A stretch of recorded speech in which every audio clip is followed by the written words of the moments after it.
Yes, our topic है residential status. ये term आप लोगों को कहीं सुनी सुनी लग रही होगी, तो ये टर्म आपने कहाँ सुनी होगी? इनकम टैक्स के अंदर। इनकम टैक्स के अंदर आप लोगों ने बहुत सारे टीचर्स यूज़ करते हैं कि रेजिडेंशियल स्टेटस निकालो इस पर्सन का। आपके स्टार्टिंग के सारे लेक्चर सिर्फ यही सुनने में चले जाते हैं कि रेजिडेंशियल स्टेटस क्या होता है। उसी में टीचर फोकस भी बहुत करते हैं। क्यों क्यों क्यों हम इस वीडियो में यही जानेंगे कि क्यों हम रेजिडेंशियल स्टेटस निकालते हैं, क्या इसका मतलब होता है। हर एक पर्सन की डेफिनेशन में जो चीज़ें आती हैं उन चीज़ों का हम क्या कहते हैं, कैसे रेजिडेंशियल स्टेटस निकाल सकते हैं। तो आइए स्टार्ट करते हैं। फर्स्ट हम देखते हैं कि रेजिडेंशियल स्टेटस का मीनिंग क्या है। रेजिडेंशियल स्टेटस जो टर्म है वो आपने कहाँ सुनी है, कहाँ यूज़ करी गई है, कहाँ कॉइंड हुई है, कहाँ हुई है? इनकम टैक्स एक्ट के अंदर। इस रेजिडेंशियल स्टेटस का कोई भी लेना देना नहीं है किसी भी इंसान के डोमिसाइल से, किसी भी इंसान की नेशनैलिटी से। इसका कोई भी लेना देना नहीं है। नेशनैलिटी और डोमिसाइल एक अलग टर्म है और रेजिडेंशियल स्टेटस एक अलग टर्म है। रेजिडेंशियल स्टेटस क्या है? रेजिडेंशियल स्टेटस हम किसी भी पर्सन का किस बेसिस पे निकालते हैं कि वो इंडिया में कितने दिन रहा है, सिर्फ उसी के बेसिस पर ही उसका क्या निकलता है? Residential status. उसका कोई लेना देना नहीं है कि भले ही उसके पास इंडिया की सिटीज़नशिप हो, लेकिन ऐसा भी केस हो सकता है कि सिटीज़नशिप है लेकिन रेजिडेंशियलिटी नहीं है।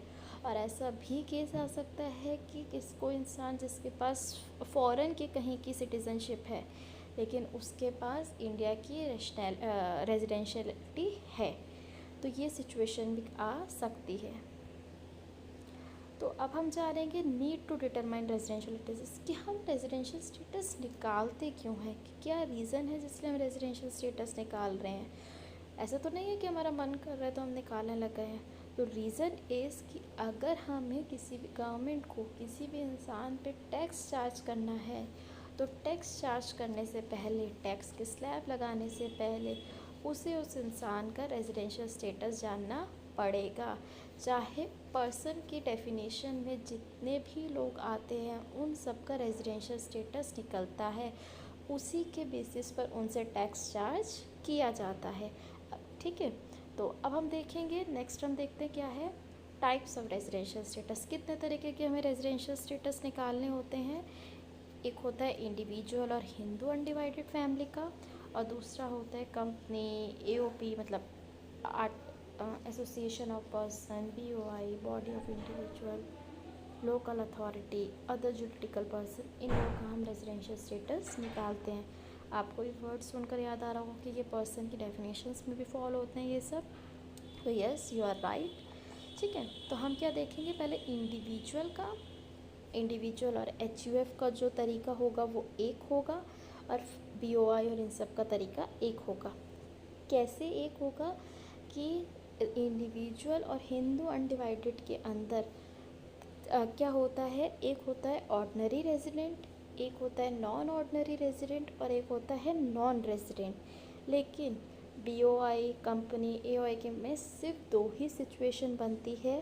वो दो सिचुएशन कौन सी होते हैं? या तो वो कंपनी या ये वो एसोसिएशन सिर्फ क्या कहलाएगी? रेजिडेंट कहलाएगी, या फिर वो क्या कहलाएगी? नॉन रेजिडेंट कहलाएगी। ठीक है, तो अब हम स्टार्ट करते हैं, देखते हैं कि कैसे कोई इंडिविजुअल या HUF ordinary resident, not ordinary resident, non resident बनती है, और कैसे कोई एओपी, बीओआई रेजिडेंट और नॉन रेजिडेंट बनती है।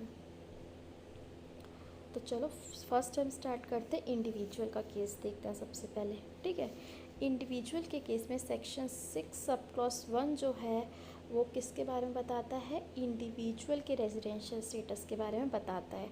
वो बोलता है कि अगर किसी भी इंडिविजुअल को इंडिया का रेजिडेंट बनना है तो उन्हें ये नीचे दी हुई दो कंडीशन में से कोई भी एक कंडीशन को फुलफ़िल करना होगा। अगर वो कंडीशन फुलफ़िल कर लेगा तो वो क्या कहलाएगा? रेजिडेंट कहलाएगा। अगर वो इनमें से एक भी कंडीशन फुलफ़िल नहीं करता तो वो क्या कहलाएगा? तो वो नॉन रेजिडेंट बन जाएगा। तो सबसे पहले हम देखते हैं कि इंडिविजुअल को रेजिडेंट और नॉन रेजिडेंट की कैटेगरी में आने के लिए क्या कंडीशन फुलफ़िल करनी होती है।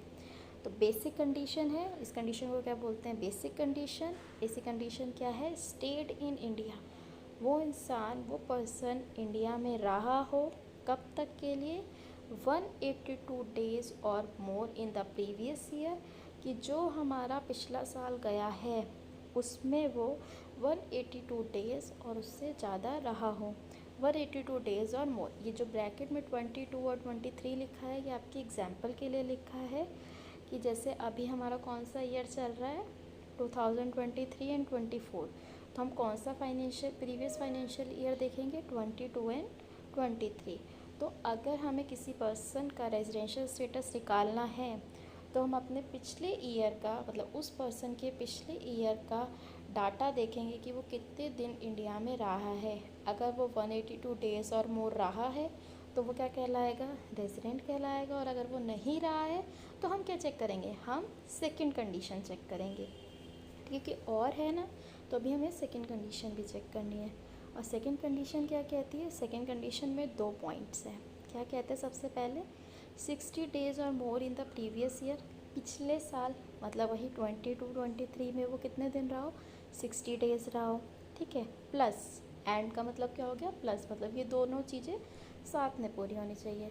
या तो वो पिछले साल 60 डेज़ और मोर रहा हो, या और साथ ही साथ 365 डेज़ और more in the preceding previous 4 year, पिछले 4 सालों में, मतलब कि एक तो हमने 2022 और 23 लिया ही लिया, उसमें वो कितने दिन रहा हो, 60 दिन, और उससे पहले के 4 ईयर में वो इंडिया में उसका टोटल कितना आ रहा हो, 365 डेज़ और मोर। मतलब कि फर्स्ट कंडीशन अगर किसी भी इंसान ने फुलफ़िल नहीं करी 182 डेज़ और मोर वाली, तो हम सेकंड सिचुएशन पे जंप करेंगे।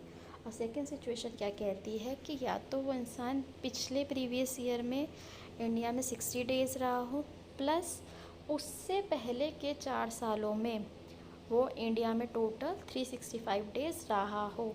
अगर इन दोनों में से कोई भी एक कंडीशन कोई इंडिविजुअल फुलफ़िल कर देता है तो वो इंडिविजुअल क्या बन जाता है, रेजिडेंट। और अगर इन दोनों में से कोई सी भी कंडीशन नहीं वो फुलफ़िल कर पाता तो वो इंसान इंडिविजुअल क्या बन जाता है, नॉन रेजिडेंट बन जाता है। इतना समझ में आया आप लोगों को।